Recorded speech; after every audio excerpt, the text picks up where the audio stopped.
आमा नमस्ते होइन आमालाई होइन भगवान्लाई कर्पुटार मन्दिरमा भगवान नमस्ते उता उता भगवान्लाई उता फर्केर नमस्ते गर ल ऊ मन्दिर ल भगवान नमस्ते म आएँ भन म आएँ रक्षा गर्नु होला हामी सबैको रक्षा गर्नु होला हाम्रो देश प्यारो नेपाललाई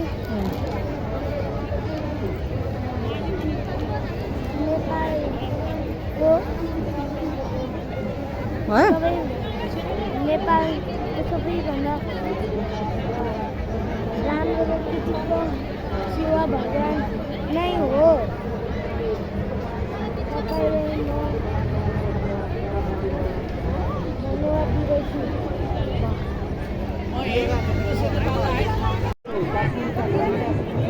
ल हामी कर्पुटार मन्दिरको एकदम नजिक नजिक आइपुगेका छौँ यहाँ भक्तजनहरूको भिडभाड हुन्छ छ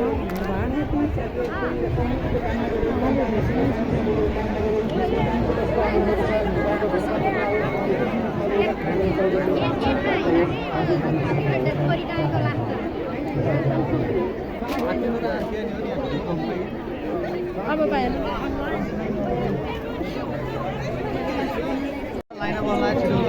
मान्छेलाई हामी छिरी घुम्नु दिँदैन दोरीबाट छिर्दैन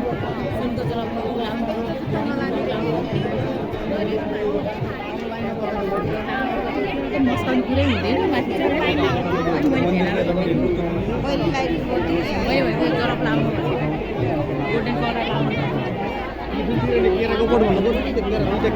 त्यसरी छिटो हलाउनु हुन्न क्या फोन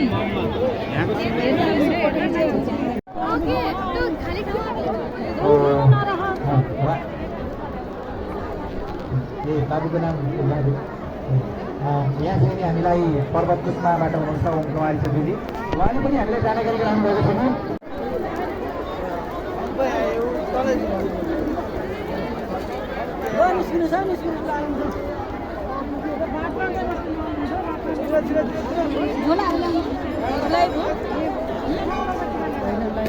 पर्वती घरै बाल्नु क्या घरै बाल्नु अब चाहिँ हामी पूजाको लगभग तयारीमा छौँ साँझ पर्न लागेको छ पूजाको तयारीमा छौँ हामी यहाँ सबैजना सरदामहरू रेडी गरेर पूजाको लागि रेडी गर्दैछौँ यहाँ छ यसरी सबै पूजाको सरदामहरू रेडी गरेर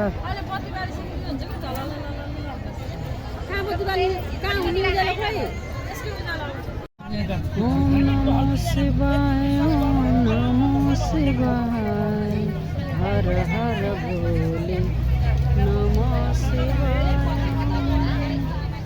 शिवाय ओम नमः शिवाय हर हर भोले नमः शिवाय नमः शिवाय हर हर भोले नमः शिवाय भाङ पनि खानु पर्यो थियो यताबाट छ भने यहाँबाट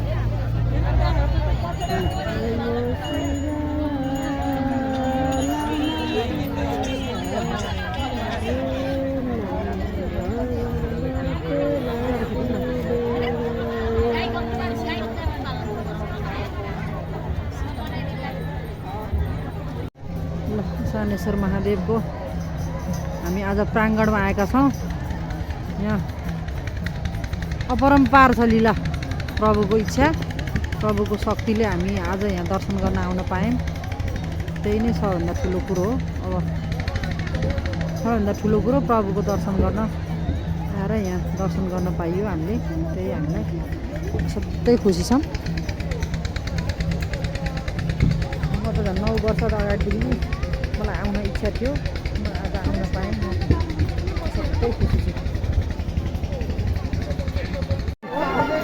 रात्रिकालीन दर्शन गर्दैछौँ यतिखेर अहिले पनि भक्तजनहरूको भिडभाड छ यहाँ चाहिँ पूजापाठ चलिरहेको छ।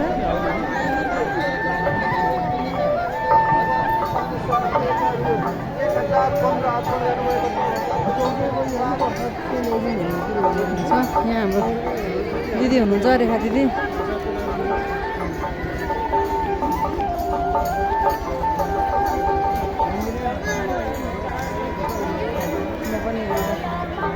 घरि मर्निङ घरि इभिनिङ घरि नाइट गरेर 3टा भ्यू लिइसकेँ मैले हेरेको चाहिँ।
छोरा आदेश बृहस्पति रिमाल आदेश बृहस्पति रिमाल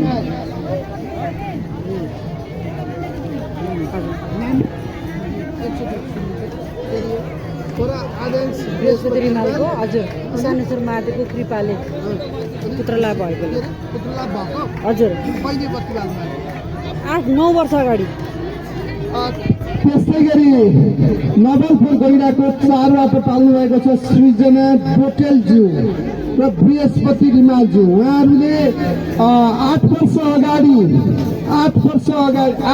वर्ष अगाडि यस पवित्र भूमिमा आएर रातभर खाडा बत्ती बाली त्यसको केही वर्षपछि छोरा आदेश बृहस्पति रिमालको जन्म भएको जानकारी दिनुभएको छ। उहाँहरू अहिले आफ्नो बाबुलाई लिएर दर्शन गरिसक्यो। बाबुलाई दर्शन गराउनका लागि लिएर आउनु भएको छ र उहाँले आफ्नो पुत्रलाभ भएको खुसियालीमा यस पवित्र भूमि करापुटारमा श्री सानेश्वर महादेवलाई रु 5005 आफ्नो बाबुको सुस्वास्थ्य दीर्घायु एवं उत्तरोत्तरको कामना गर्दै रु 5005 प्रदान गर्नुभएको छ सृजना बोटेल र बृहस्पति रिमालज्यूबाट। उहाँहरूलाई विशेष धन्यवाद र उहाँहरूलाई श्री सानेश्वर महादेवले कल्याण गरून् र बाबुको सुस्वास्थ्यको पनि हामी कामना गर्दछौँ। नरेन्द्र प्रसाद रेग्मीज्यूले नाति शुभम रेग्मीको सुस्वास्थ्य एवं दीर्घायु एवं शैक्षिक प्रगतिको कामनाको साथ नगरको 505 रुपियाँ सहयोग प्रदान गर्नुभएको छ। यहाँको इच्छा मनोकामना सानेश्वर महादेवले सदैव पुरा गरून्, यहाँको सदैव रक्षा गरून्, कल्याण गरून्। त्यस्तै गरी तनहुँ जिल्ला भानु पुरकोट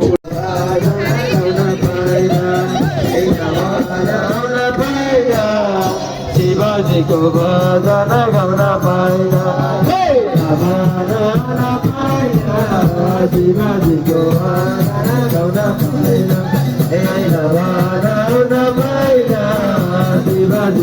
19 मिनटको टाइम भएको छ रातको।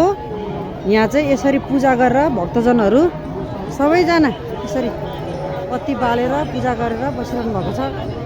कोही कोही चाहिँ यसो गाह्रो भएर रेस्ट गरिनु भएको छ, नत्र अधिकांश 90-95% 95 भनौँ 98% भयो नि भयो। 98% भक्तजन चाहिँ यसरी बत्ती बालेर शिवको आराधना गरेर बस्नुभएको छ। हामी यहाँ मन्दिरको नजिक छौँ, एकदम नजिकै हाम्रो करपुटार मन्दिरको नजिकै हामी आउने हामीलाई सौभाग्य प्राप्त भएको छ। यो सम्भवतः मेरो लागि सधैँ जीवनको एउटा खुसीको क्षण मध्येमा एउटा क्षण हो। म यसको लागि असाध्यै खुसी छु। जुन कामना छ सन्तानसम्म हामीले पूर्ण गराउनुहुनेछ। सहयोगको लागि तारा तिवारी लगायत परिवारलाई हार्दिक हार्दिक धन्यवाद ज्ञापन गर्न चाहन्छु। बाटोहरू पनि वान वे बनाइएको छ।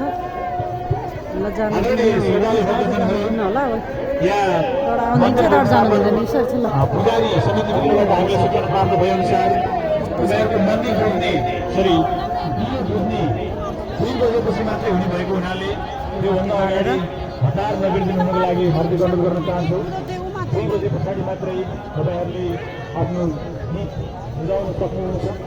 त्यसैले केही समय यहाँको अब धेरै नजारा। समय छैन, धेरै समय छैन अब केही समय केही समय धारण गर्ने भन्ने कुरो आयो यहाँ। हामी चाहिँ यहाँ मन्दिरको नजिकै हजुर 2 बजेपछि पाइयो मिनिमम पनि 2 बजाउनु पर्यो। ठाडो बत्ती बाल्नेहरूले चाहिँ अब 2 बजीदेखि सुरु गर्छन् कि बाल्नु गर्नलाई यसरी बाले पाइयो। बिहान पुरै पूजा गरेर लास्टमा जान्छ भने पनि पाइयो नि त्यो त त्यो त इच्छाको कुरो भयो। अब टाढा टाढा जानेहरू त जान्छ नि त दिन्न नि त्यहाँ ट्राफिक उयोले यसरी छन् बसेको सबैजना।